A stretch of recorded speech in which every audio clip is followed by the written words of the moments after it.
بسم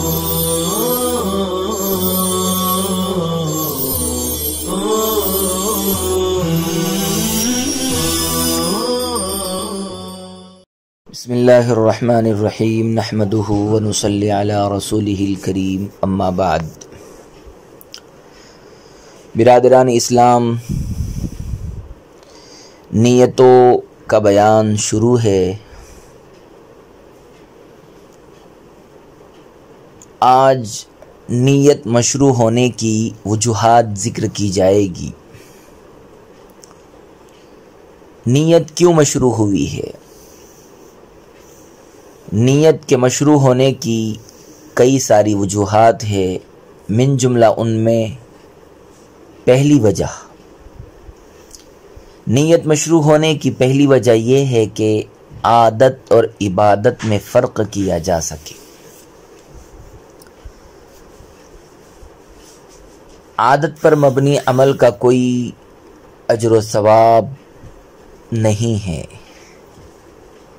عادت پر مبنی عمل کا کوئی اجر و ثواب نہیں ہے، جبکہ عبادت پر مبنی عمل پر اجر و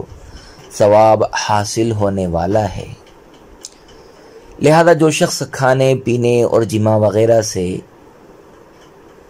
فجر صادق سے سورج کے غروب ہونے تک رکا رہا، باز رہا، اور اس عمل میں وہ اللہ تعالیٰ کی طاعت و فرمانبرداری کی نیت نہ کرے، تو اس کا یہ عمل محض عادت کے طور پر کیا جانے والا ہوگا، نہ کہ عبادت کے طور پر۔ اسے روزے کا کوئی ثواب نہیں ملے گا، اس لیے کہ یہ عادت کے طور پر رکا ہے۔ یہ سب عمل کرے اور نیت کر لے روزے کی، تو اب یہ عادت عبادت بن جائے گی اور اب اسے روزے کی عبادت کا ثواب ملے گا۔ اسی طرح جو شخص غسل جنابت یا غسل نظافت یا خوبصورتی اور تزیین کرے اور اس عمل میں اللہ تعالیٰ اور اس کے رسول کے حکم کی پیروی مقصود نہ ہو، تو ان کا یہ عمل بذات خود اچھا ہوگا، لیکن عمل کرنے والے کے حق میں اس کا عمل باعث اجر و ثواب نہ ہوگا۔ ہاں، غسل جنابت حکم خداوندی سمجھ کر کرتا ہے، تو اب حکم خداوندی پر عمل کرنے کا ثواب اسے امتثال امر الہی کا ثواب ملے گا۔ وضو کرتا ہے قربت کی نیت سے، تو اسے ثواب ملے گا۔ محض نظافت، محض خوبصورتی، محض برودت، ٹھنڈک حاصل کرنے کے لیے اگر غسل اور وضو کرتا ہے، تو اس کا یہ عمل باعث اجر و ثواب نہ ہوگا۔ عادت ہے، نیت سے عادت عبادت بنتی ہے۔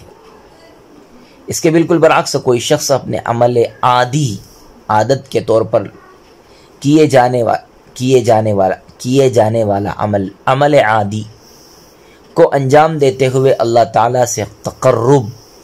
رسول اللہ صلی اللہ علیہ وسلم کی طاعت و فرمانبرداری اور دینی احکام کی پیروی کی نیت کرے، تو اس کے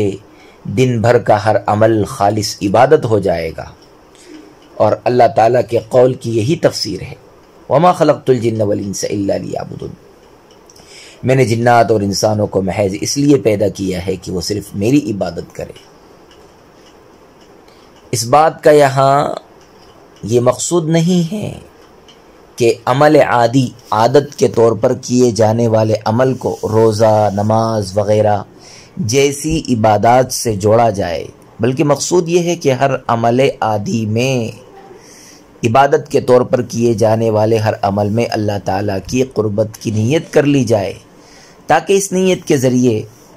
اس عمل عادی کو عمل عبادی، عبادت کے طور پر کیا جانے والا عمل بنا دیا جائے۔ اللہ تعالیٰ کی جانب سے محض نیت کی بنیاد پر اس امت مسلمہ کے ساتھ بہت بڑی رحمت ہے، اور یہی وہ متواتر رحمت ہے جو رسول اللہ صلی اللہ علیہ وسلم کی ساری زندگی پر محیط تھی۔ جیسا کہ اللہ تعالیٰ کا فرمان ہے وَمَا أَرْسَلْنَاكَ إِلَّا رَحْمَةً لِّلْعَالَمِينَ، رسول اللہ صلی اللہ علیہ وسلم کی ذات اقدس سے صادر ہونے والے ہر عمل کی اتباع کی جائے، اس کی پیروی کی جائے، تو آپ کی اتباع کے جذبے سے کیا جانے والا ہر عمل ہمارے لیے باعث رحمت ہے۔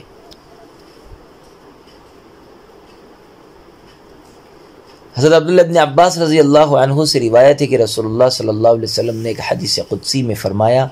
اللہ تعالیٰ نے نیکیاں اور برائیاں مقدر کر دی ہیں اور پھر انہیں صاف صاف بیان کر دیا ہے، پس جس نے کسی نیکی کا ارادہ کیا لیکن اس پر عمل نہ کر سکا تو اللہ تعالیٰ نے اس کے لیے ایک مکمل نیکی کا بدلہ لکھا ہے، اور اگر اس نے ارادے کے بعد اس پر عمل بھی کر لیا تو اللہ تعالیٰ نے اس کے لیے اپنے یہاں 10 گنا سے 700 گنا تک نیکیاں لکھی ہیں، اور اس سے بڑھ کر اور جس نے کسی برائی کا ارادہ کیا اور پھر اس پر عمل نہیں کیا تو اللہ تعالیٰ نے اس کے لیے اپنے یہاں نیکی لکھی ہے، اور اگر اس نے ارادے کے بعد اس پر عمل بھی کر لیا تو اپنے یہاں اس کے لیے ایک برائی لکھی ہے۔ صحیح البخاری۔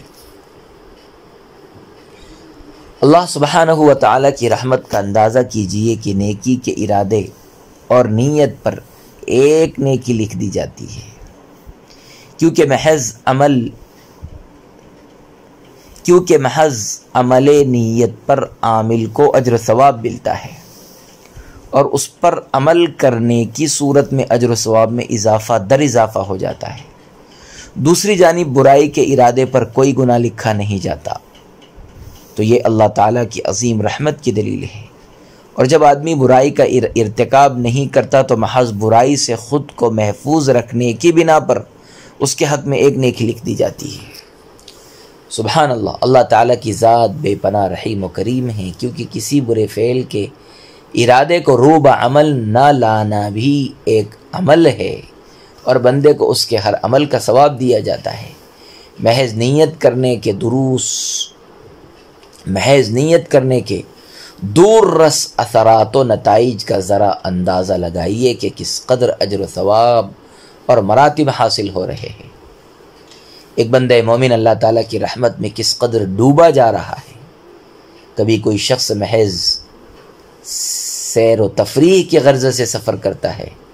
اور اگر وہ یہ کہے کہ اللہ تعالیٰ نے مجھے اپنے رسول کی زبانی حکم دیا کہ روح القلوب ساعتاً بعد ساعتن، وقفے سے اپنے دلوں کو سکون پہنچاؤ، تو ایسے شخص کو اس کے اس سیر و تفریح میں بھی اجر و ثواب حاصل ہوتا ہے۔ ایک شخص اپنی بیوی سے شہوانی خواہش کی تکمیل کرتا ہے، اور اگر وہ اپنے اس عمل میں خود کو زنا اور بدکاری جیسے عمل سے بچانے کی نیت کر لے تو اس کو اس شہوانی خواہش کی تکمیل میں بھی اجر و ثواب حاصل ہوتا ہے۔ یہی حال رزق اور علم کی تلاش، مسلسل سفری دورے، عمدہ لباس، عمدہ گفتگو، لوگوں کے ساتھ حسن معاملات اور اپنے ہر دنیاوی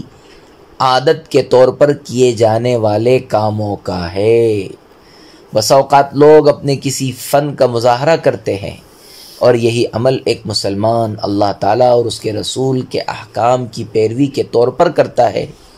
تو وہ ماجور قرار پاتا ہے، اجر و ثواب حاصل ہوگا، اور دیگر لوگ یہی عمل بلا نیت کرتے ہیں تو وہ اجر سے محروم قرار پاتے ہیں۔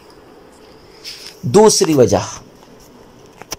نیت کو عبادات ہی کے درمیان فرق و تمیز کے لیے مشروع کیا گیا ہے، کیونکہ ایک شخص کبھی کھانے پینے اور جماع سے باز رہتا ہے، لیکن کبھی وہ فرض روزہ یا کبھی نفل یا کبھی شکرانہ وغیرہ کے روزے کی نیت کرتا ہے۔ اس طرح ایک قسم ہی کا فعل ہے لیکن اس کی صفات مختلف ہے۔ کھانے پینے جماع سے رک گیا ہے، لیکن یہ رکنا کبھی فرض کے طور پر ہے، کبھی واجب کے طور پر ہے، کبھی نفل کے طور پر ہے۔ صفات مختلف ہے، اور نیت ہی وہ ذریعہ ہے جو ایک جیسے اعمال میں فرق و امتیاز پیدا کرتی ہے۔ تیسری وجہ، نیت ہی کی بنیاد پر خود عمل کرنے والے کے افعال میں یا وکالت کے طور پر اس کے عمل کو دوسرے کے عمل سے یا کوئی نفل عمل جو دوسرے کے لیے کیا جاتا ہے، ان سب میں فرق و امتیاز کیا جا سکتا ہے۔ بہت سے لوگ حج کر رہے ہوتے ہیں، لیکن کوئی خود کے لیے اور کوئی دوسروں کی جانب سے کر رہا ہوتا ہے، اور ان کے درمیان فرق کرنے والی چیز صرف نیت ہی ہے۔ یہی معاملہ دیگر بعض اعمال میں بھی ہوتا ہے۔ ایک شخص مال کے لیے یا کسی دنیاوی غرض کے لیے لوگوں کو دین کی تعلیم دیتا ہے، اور دوسری جانب ایک دوسرا شخص اجر و ثواب اور پروردگار کے احکام کی پیروی کی نیت کرتے ہوئے کرتا ہے، تو ان دونوں میں فرق کرنے والی اہم شے نیت ہی ہے۔ لہذا ہر شخص اپنے ہر عمل کی درست راہ کا تعین کر لے جو اس کو اس کی منزل مقصود تک پہنچانے والی ہو۔ ماہ رمضان المبارک کے روزے کی نیت ماہ رمضان کے شروع میں پورے رمضان کے لیے ایک مرتبہ نیت کر لینا کافی ہے، مگر بیچ رمضان میں سفر یا مرض کی وجہ سے روزہ نہ رکھا تو از سر نو نیت کرنا ضروری ہے، کیونکہ اس نے پہلی نیت توڑ دی ہے۔ وصلی اللہ وسلم علی نبینا محمد وعلی آلہ واصحابہ وبارک وسلم تسلیما کثیرا کثیرا۔